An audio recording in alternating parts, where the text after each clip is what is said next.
वैकुंठ चतुर्दशी कार्तिक पौर्णिमेच्या आदल्या दिवशी येणारी ही तिथी 4 नोव्हेंबर 2025 रोजी वैकुंठ चतुर्दशी आली आहे. भगवान विष्णू आणि भगवान शंकर यांच्या भेटीची, यांच्या मिलनाची ही तिथी आहे. वर्षातून एकदाच ही तिथी येते, त्यामुळे या तिथीचं खूप महत्त्व आहे. या दिवशी भगवान विष्णूंची, भगवान शंकराची विशिष्ट काळात विशिष्ट पूजा केली जाते, आराधना केली जाते, उपासना केली जाते, त्यांची एकत्रित पूजा केली जाते. वैकुंठ चतुर्दशीच्या दिवशी नेमकी पूजा कशी करायची, कधी करायची, या पूजेचं महत्त्व काय, यावेळी कुठले स्तोत्र मंत्र पठण करायचे, अशी सर्व माहिती आपण या व्हिडिओत बघणार आहोत. चॅनलवर आपण नवीन असाल, चॅनल सबस्क्राईब करा, बेल आयकॉन दाबायला विसरू नका. कमेंट बॉक्समध्ये आपल्या शंका असतील नक्की विचारा. माहिती आवडली लाईक करावी. या वर्षी वैकुंठ चतुर्दशी आली आहे 4 नोव्हेंबर 2025 रोजी. या तिथीचं महत्त्व जाणून घ्या.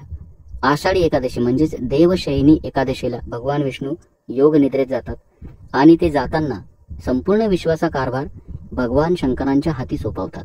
कार्तिक पौर्णिमेला चातुर्मास संपतो, भगवान विष्णूंची योग निद्रा देखील संपते आणि पुन्हा संपूर्ण विश्वाचा कारभार ते आपल्या हाती घेतात.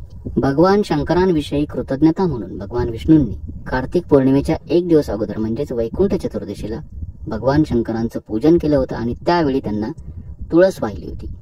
वर्षातून फक्त याच तिथीला वैकुंठ चतुर्दशीला भगवान शंकरांना किंवा शिवलिंगावरती आपण तुळस वाहू शकतो. कारण या तिथीला हरिहर मिलन म्हणजेच भगवान विष्णू आणि भगवान शंकर यांची भेट होत असते, त्यांचं मिलन होत असतं. म्हणून या निमित्तानं विशिष्ट काळात विशिष्ट पूजा देखील केली जाते, ज्यामुळे या दोन्ही देवतांची कृपा आपण प्राप्त करू शकता. आता आपण बघूया वैकुंठ चतुर्दशीच्या दिवशी नेमकं काय करायचं, पूजा कधी करावी, कशी करावी.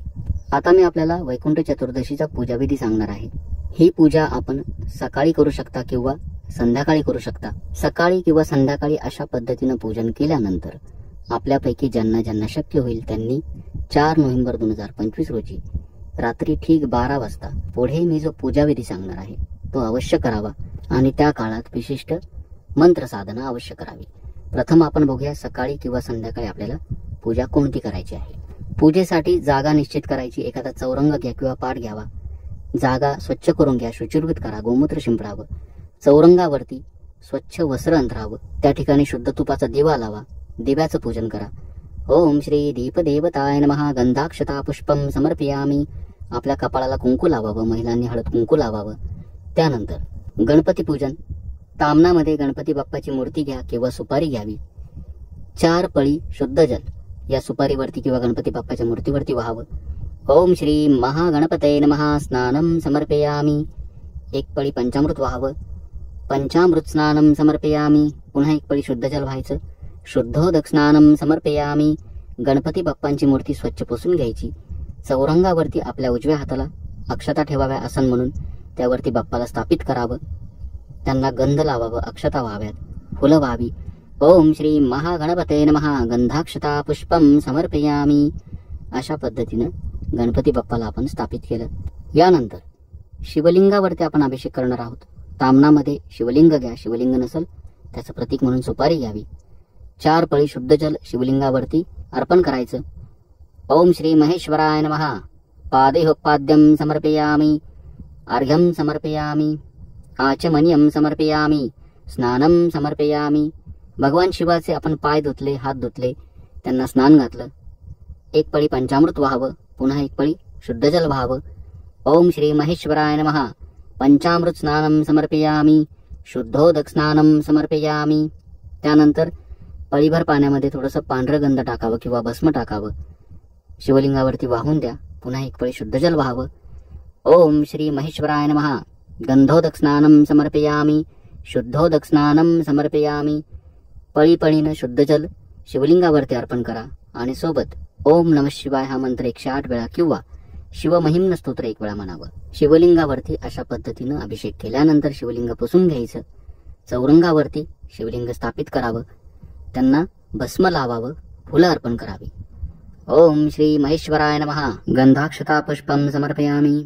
शिवलिंगाची अशा पद्धतीनं स्नान, अभिषेक, पूजन केल्यानंतर आपण आता बाळकृष्णांचं म्हणजेच भगवान विष्णूंचं पूजन करणार आहोत.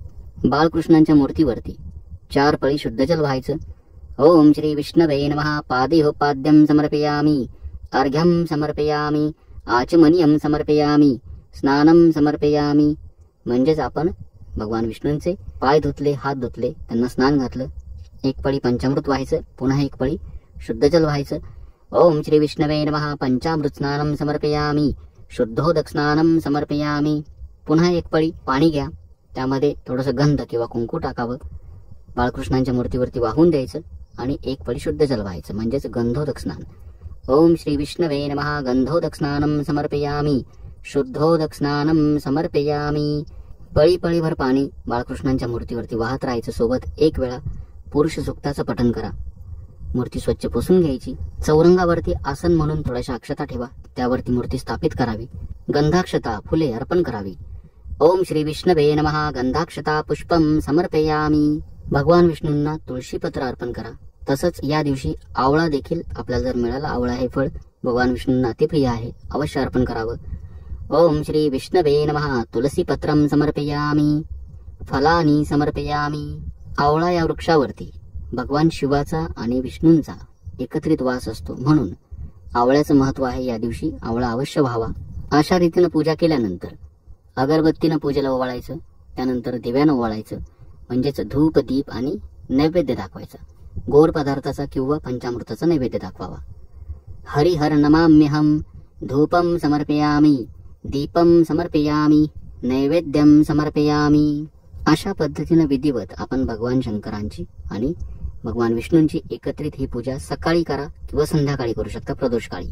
आपल्याला ज्या वेळेत शक्य होईल त्या वेळेत ही पूजा करावी. आता निश्चित काळात म्हणजेच 4 नोव्हेंबर 2025 रोजी वैकुंठ चतुर्दशीच्या दिवशी रात्री 12 वाजता आपल्याला जी विशेष पूजा आहे ती करायची आहे, ज्यालाच हरिहर मिलन किंवा हरिहर भेट असं देखील म्हणतात. प्रत्येकानं रात्री 12 वाजता ही पूजा, मंत्र साधना, स्तोत्र सेवा करण्याचा प्रयत्न करा. कारण हा जो काळ असतो, हा काळ असतो पुन्हा एकदा या संपूर्ण विश्वाचा जो कारभार असतो तो भगवान शंकर भगवान विष्णूंच्या हाती देतात. आणि त्यामुळं या विशिष्ट काळामध्ये, निश्चित काळामध्ये मध्यरात्री भगवान विष्णूंची स्तोत्र मंत्र सेवा, भगवान शंकरांची स्तोत्र मंत्र सेवा जर आपण केली, वर्षभर आपल्या घरामध्ये सर्व गोष्टींची भरभराट राहील. या दोन्ही ज्या देवता आहेत यांचे आशीर्वाद, यांची कृपा आपल्याला प्राप्त होईल. आता रात्री 12 वाजता पूजा नेमके काय करायची, अगदी छोटा विधी आपल्याला करायचा आहे. सकाळी किंवा संध्याकाळी आपण ही जी पूजा मांडलेली असते ही तशीच ठेवायची. रात्री 12 वाजता शिवलिंगावरती तुळशीपत्र अर्पण करायचं आणि भगवान विष्णूंचं म्हणजेच बाळकृष्णांची मूर्ती किंवा आपण जर सुपारी ठेवली असेल, या सुपारीवरती बिल्वपत्र म्हणजेच बेलपान अर्पण करायचं.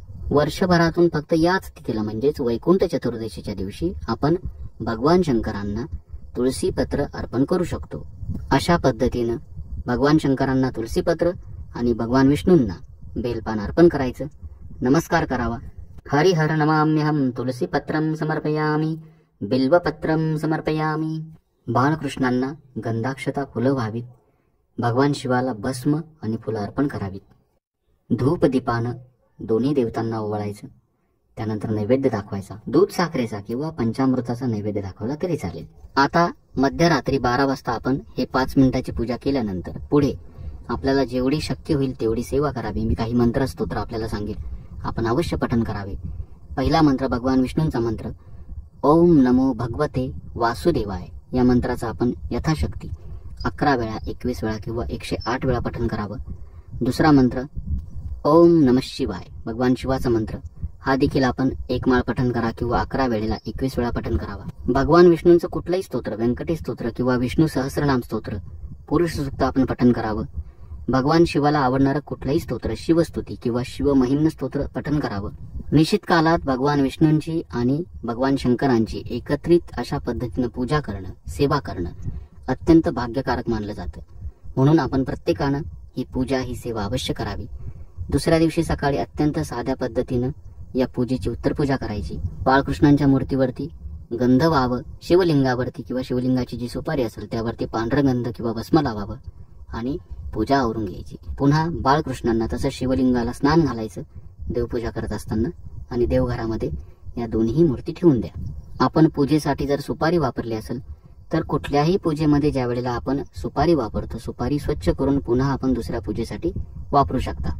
वैकुंठ चतुर्दशीच्या दुसऱ्या दिवशी कार्तिक पौर्णिमा आहे.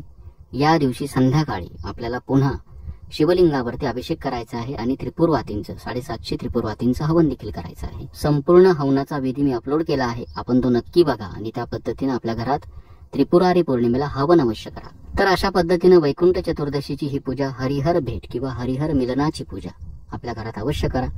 माहिती आवडली असेल लाईक करा, जास्तीत जास्त सेवेकऱ्यांपर्यंत शेअर करा. शंका असतील विचारा, चॅनल सबस्क्राईब करा. श्री स्वामी समर्थ. जय जय स्वामी समर्थ. हरिहर नमाम्यहम.